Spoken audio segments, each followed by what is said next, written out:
నరసరావుపేట స్థానిక పాతూరు ఆంజనేయ స్వామి వీధిలో ఉన్న భవిత పాఠశాలలో దివ్యాంగ బాలబాలికలకు ఉచిత విద్యను ప్రభుత్వ ఆధ్వర్యంలో అందిస్తున్నట్లు ఉపాధ్యాయురాలు పద్మజ తెలిపారు. ప్రతి గురువారం విద్యార్థులకు ప్రత్యేకంగా ఫిజియోథెరపీ కార్యక్రమాలు నిర్వహిస్తున్నామని తెలిపారు. పాఠశాలలో మరుగుదొడ్ల పరిస్థితి అధ్వానంగా ఉందని, విద్యార్థులు వినియోగించుకోవడానికి అనువుగా లేవని ఆమె ఆవేదన వ్యక్తం చేశారు.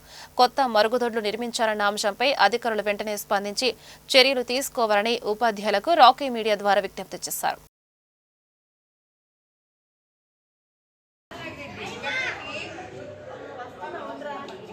భవిత పాఠశాలలో ప్రత్యేక ఉపాధ్యాయులుగా పనిచేస్తున్నాము. మేరీ కుమారి గారు, పద్మజ టీచర్ ఇద్దరు పనిచేస్తున్నారండి.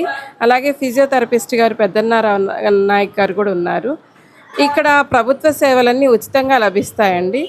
మండలంలో ఉన్నటువంటి వివిధ రకాలైనటువంటి దివ్యాంగులైనటువంటి బాలబాలికలకు ఇక్కడ ఉచిత సేవలు అందించబడతాయి. ఇక్కడ సౌకర్యాల విషయంలోకి వస్తే బాత్రూమ్స్, అలాగే నీటి వసతి అనేది కొంచెం ఇబ్బందికరంగానే ఉన్నది. దయచేసి అధికారులు దీన్ని గమనించవలసిందిగా రాఖీ మీడియా వారి తరఫున అభ్యర్థిస్తున్నాము.